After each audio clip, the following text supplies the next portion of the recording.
At Christmas dinner, my brother bragged I'd never drive a car like his. So I tossed him the keys to my $200,000 Mercedes and said, I own 3. Your support is everything to us. Please subscribe, and while you're at it, tell us where you're watching from. We love connecting with you all.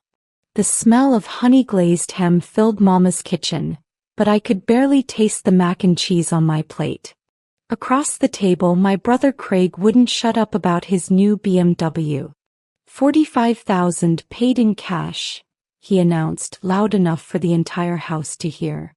I watched Mama's eyes light up with that familiar pride she reserved only for him. My younger sister Sonia caught my eye and rolled hers, but nobody else seemed to notice Craig was on his 3rd glass of wine and his 2nd round of bragging. That's wonderful, baby, Mama cooed, patting his hand. My son, the success story. I focused on cutting my ham into precise pieces. At 32, I'd learned to make myself small at these gatherings. Craig was 35, and in our family he'd always been the son we all orbited around.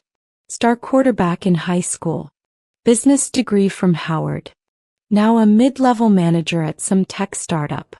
Meanwhile, I'd taken the embarrassing route, community college, worked my way up, kept my head down. Alexis probably can't even imagine driving something that nice, Craig said, gesturing at me with his fork. No offense, sis, but that Honda Civic in the driveway has seen better days. The table went quiet. My father's jaw tightened, but he said nothing. He never did when it came to Craig.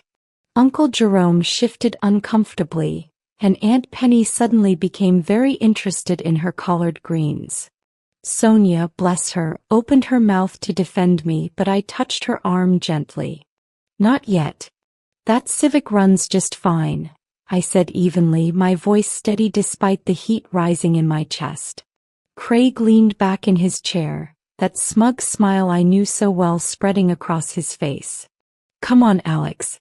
I'm not trying to hurt your feelings. I'm just saying, we grew up in the same house, had the same opportunities, but some of us made better choices. He paused to let that sink in, then continued. I mean, you're what, a secretary? An administrative assistant. He said it like the words tasted dirty in his mouth. Executive assistant to the CEO of Meridian Holdings, I corrected quietly. There's a difference. Right, he waved dismissively. Still answering phones and making coffee though, yeah? While I'm closing deals and building portfolios. No shame in it, but let's be real about who's actually successful here. My cousin Dante, who'd been silent until now, finally spoke up.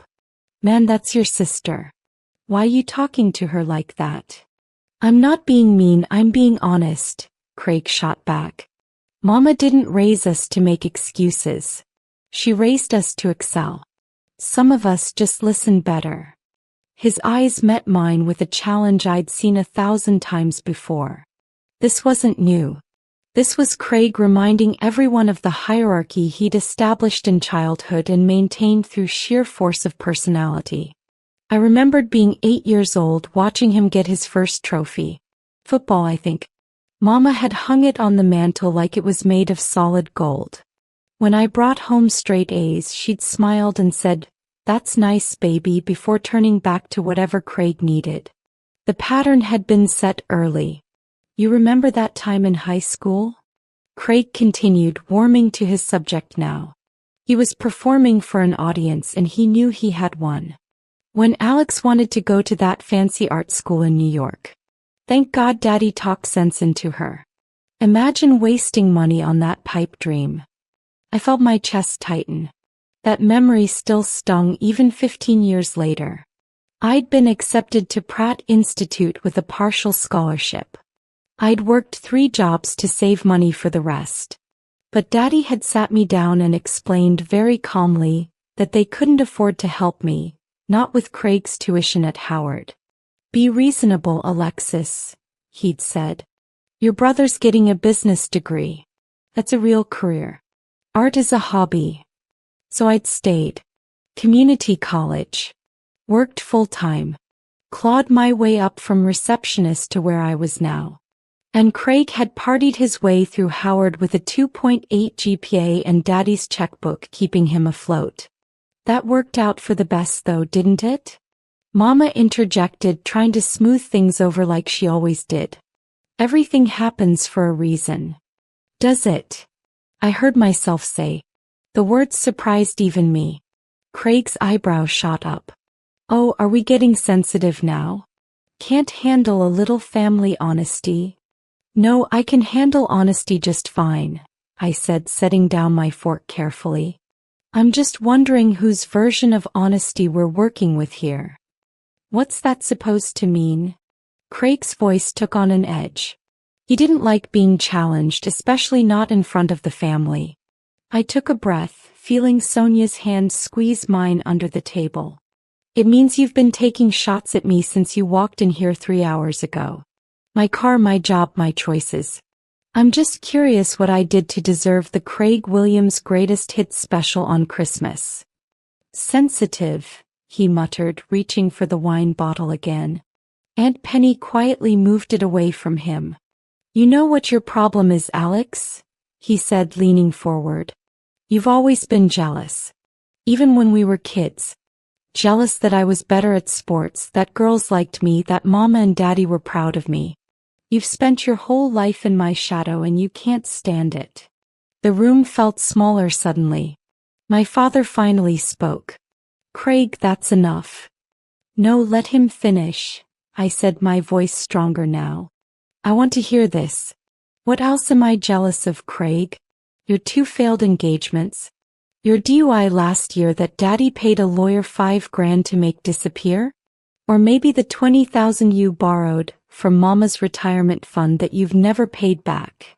Craig's face went red. How do you? Sonia tells me things, I said simply. My sister looked guilty but didn't deny it. I don't broadcast family business like you do, but I know plenty. Craig stood up so fast his chair nearly toppled backward. You think you're better than me? Is that it? You think because you know some family gossip you can sit there and judge me? I don't think I'm better than you, Craig. I never have. That's always been your thing, not mine. I stood up too, meeting his eyes across Mama's good china and Christmas centerpiece. But I am tired of being your punching bag every time you need to feel big. Alexis, baby, sit down, Mama pleaded. It's Christmas. We're family. Family is supposed to build each other up, Mama, I said, not breaking eye contact with Craig. Not tear each other down for sport. Oh, here we go, Craig laughed, but it sounded hollow. The victim card. Classic Alexis. Nothing is ever your fault, is it? You made your choices. You chose the easy path, the safe path. Don't blame me because I took risks and they paid off. Risks. The word came out sharper than I intended. You call having everything handed to you taking risks? Daddy paid your rent for 2 years after college while you found yourself. Mama bought your furniture. Uncle Jerome got you that first job interview. The only risk you've ever taken is assuming the rest of us wouldn't notice how much help you've had. Dante whistled low. Dem Alex. Tell him. Stay out of this, Craig snapped, pointing at our cousin. Then back to me. You want to compare lives? Fine. Let's do it. I drive a BMW. You drive a 10-year-old Honda. I own a condo in Buckhead. You rent an apartment in College Park. I make 6 figures. You probably make what, 50 grand? Try 180, I said quietly. The room went silent. Even the Christmas music playing from Mama's old stereo seemed to fade into background static. Craig's smile froze. What? $180,000, I repeated louder this time. That's my salary. Plus bonuses and stock options that brought me to about $230 last year. Aunt Penny dropped her fork. Uncle Jerome straightened in his chair, suddenly very interested in this conversation. Sonia was grinning like the Cheshire Cat. You're lying, Craig said flatly. Am I? I pulled out my phone, navigated to my banking app and turned the screen toward him. I watched the color drain from his face as he registered the numbers. My checking account alone had more than his annual salary. How? He started then stopped. His confidence was evaporating in real time, and watching it happen felt both satisfying and sad. Turns out being an executive assistant to the CEO of a Fortune 500 company pays pretty well, I said, pocketing my phone. Especially when you're good at it. Especially when you work 12-hour days and take business classes at night and earn every single promotion through actual merit instead of family connections. Mama's hand was pressed to her chest. Alexis, why didn't you tell us? When Mama. Between listening to Craig brag or being told to be more like Craig. The words came out more bitter than I'd intended, but they were true. I learned a long time ago that my achievements don't count the same as his. Craig was pacing now, his hands running through his hair. Hey, fine. You make good money. Congratulations. That doesn't change the fact that you're still driving around in that piece of crap Honda like you're broke. The Honda's not mine, I said simply. He stopped pacing. What? The Civic in the driveway. It's not my car. It's Sonia's. I lent it to her because her Mazda's in the shop getting a new transmission. I looked at my baby sister, who nodded confirmation. I drove my work car here today. Want to see it? Something in my tone must have warned him, because Craig's face went from red to pale. Your work car, he repeated slowly. Company car, I corrected. One of the perks. My boss lets me use it on weekends and holidays. I stood up, reached into my purse and pulled out a key fob. The Mercedes logo gleamed under the dining room lights. It's the black Mercedes S-Class in the driveway. You probably walked right past it when you parked your BMW. Uncle Jerome started laughing. He tried to cover it with a cough, but everyone heard it. An S-Class. Dante pulled out his phone, already Googling. Those start at like 150 grand. 200,000, I corrected. For the specific model in the driveway. Has all the upgrades. Massaging seats, heads-up display, the works. I tossed the key fob to Craig. He caught it reflexively, staring at it like it might bite him. Want to take it for a spin? Compare it to your $45,000 BMW? There's no way, Craig started, but his voice trailed off. He was holding the key fob like it was evidence in a crime he couldn't quite figure out. Go look, I challenged. It's parked right next to your car. Actually, I think it's blocking you in. Sorry about that. Craig moved toward the window and half the family followed him. I stayed at the table, my heart pounding but my hands steady. Sonia squeezed my shoulder as she passed. Holy shit, I heard Dante say from the living room. That's a Mercedes S-Class, Craig. She's not playing. When Craig came back to the dining room, his expression was unreadable. So you have a company car. Big deal. That doesn't mean. I own 3 cars, I interrupted. 3. The Mercedes is just what I drive when I need to look professional. My personal car is a Range Rover. That's in my garage at home. And I have a 1969 Mustang Mach 1 that I restored myself. That one's in climate-controlled storage because it's worth about $75,000 and I only drive it on special occasions. The silence was deafening. I could see Mama doing the math in her head, trying to reconcile this information with the daughter she thought she knew. You restored a Mustang? Daddy said, and for the first time all night I heard something like respect in his voice. Took me 3 years, I confirmed. Remember when I used to disappear on weekends? He thought I was going out with friends. I was at Uncle Jerome's garage, learning everything he'd teach me. Uncle Jerome nodded, smiling. Girl's got better hands than most mechanics I know. Taught her everything she wanted to learn. This is ridiculous, Craig said, but his voice lacked conviction. You're making this up. All of it. Am I? I pulled up the photos on my phone. My Range Rover in my driveway, the Mustang at the classic car show I'd entered it in last summer where it won Best Restoration, the deed to my house in Cascade Heights. I passed the phone around the table, watching faces change as they scrolled through the evidence of a life I'd built in silence. You own a house? Mama's voice cracked. In Cascade Heights? 4 bedrooms, 3 bathrooms, bought it 2 years ago, I confirmed. Got a good deal because it needed work. Spent 6 months renovating it myself. Well, me and the contractors I hired. It's worth about $450 now. Paid $320. Sonia was openly crying now, happy tears streaming down her face. I told you, she said to no one in particular. I told y'all my sister was doing her thing. Craig slammed his hand on the table, making the glasses jump. Why are you doing this? Why are you trying to embarrass me in front of my family? Your family. The words came out sharp as broken glass. Craig, this is my family too. And I'm not trying to embarrass you. You embarrassed yourself.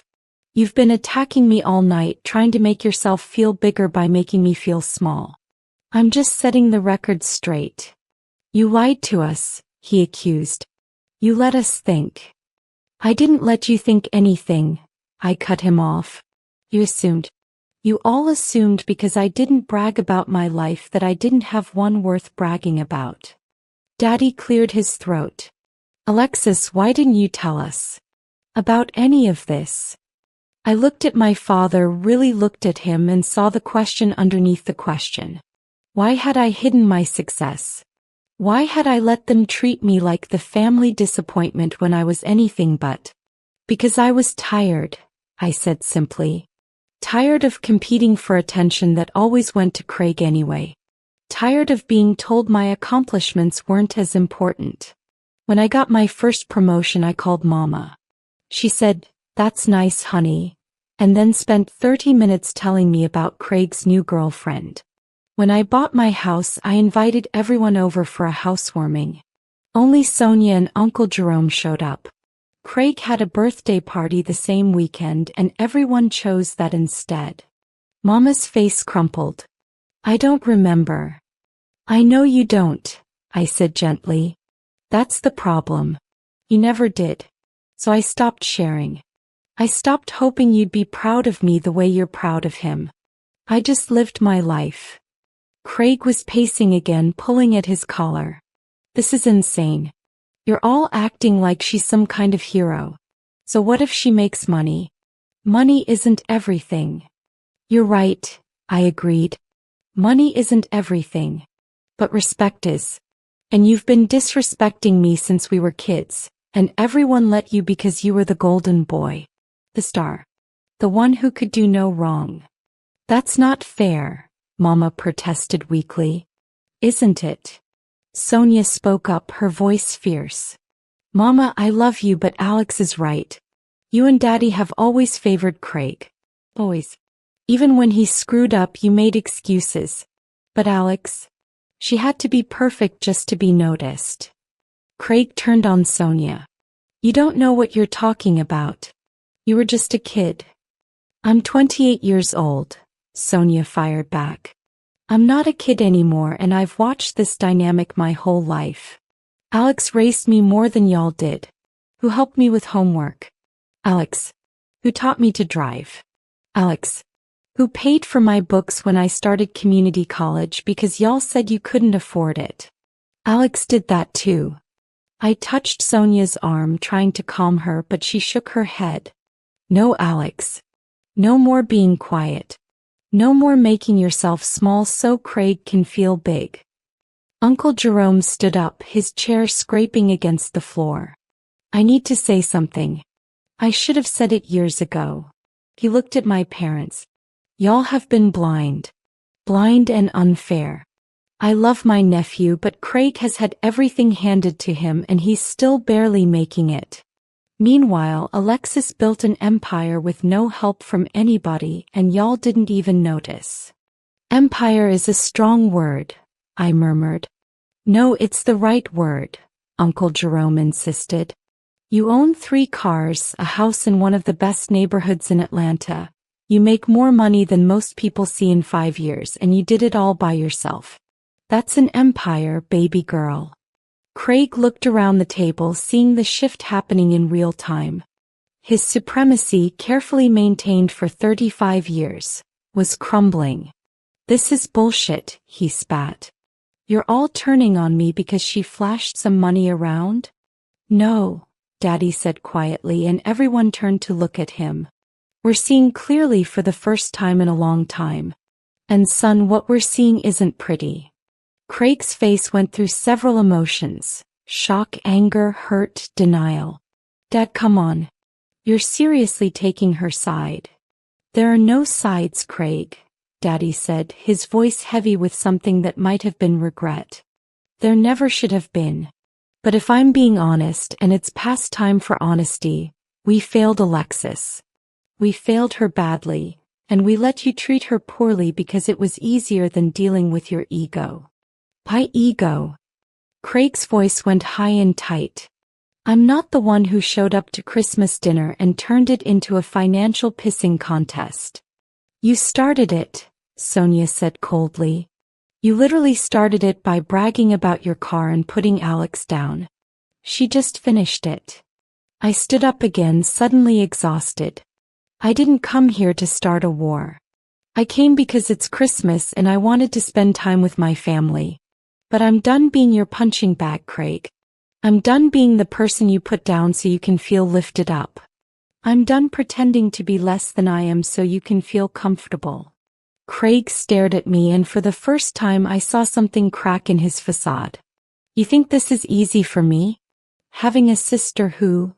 He stopped, shook his head. Forget it. Say it, I pushed. Having a sister who what? Who's better than me? The words exploded out of him. There. Happy.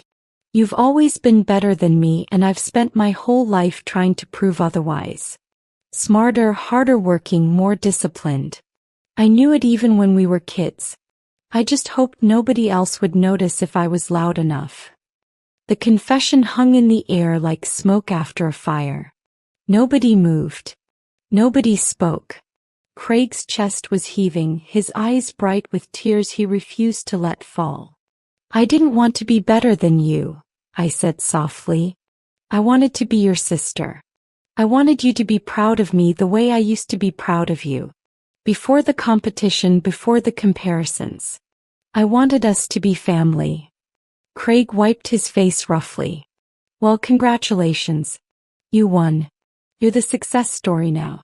The one they'll all talk about. Hope it feels good. He grabbed his jacket from the back of his chair and headed for the door. Mama started to follow him, but Daddy put a hand on her arm. Let him go, Sharon. He needs time. We listened to the BMW start up, the engine too loud in the quiet neighborhood, tires squealing slightly as Craig pulled away. The house felt different without him in it, lighter somehow but also sadder. Mama turned to me, tears streaming down her face. Baby, I'm so sorry. I'm so sorry. I let her hug me, let myself feel the weight of years of invisibility lifting. Daddy joined us, then Sonia, then Uncle Jerome and Aunt Penny and Dante. We stood there in Mama's dining room, surrounded by cold Christmas dinner and warm family, and something started to heal. Later that night, after helping clean up and promising to bring everyone to my house next Christmas, I drove home in my Mercedes. My phone buzzed, a text from Craig. 3 words, I'm sorry, sis. I didn't reply immediately. Some things needed time. But as I pulled into my driveway, past my Range Rover and with my Mustang waiting in storage, I felt something I hadn't felt in years. Free. Free to be exactly who I was, without apology or explanation. And that, I realized, was worth more than all 3 cars combined.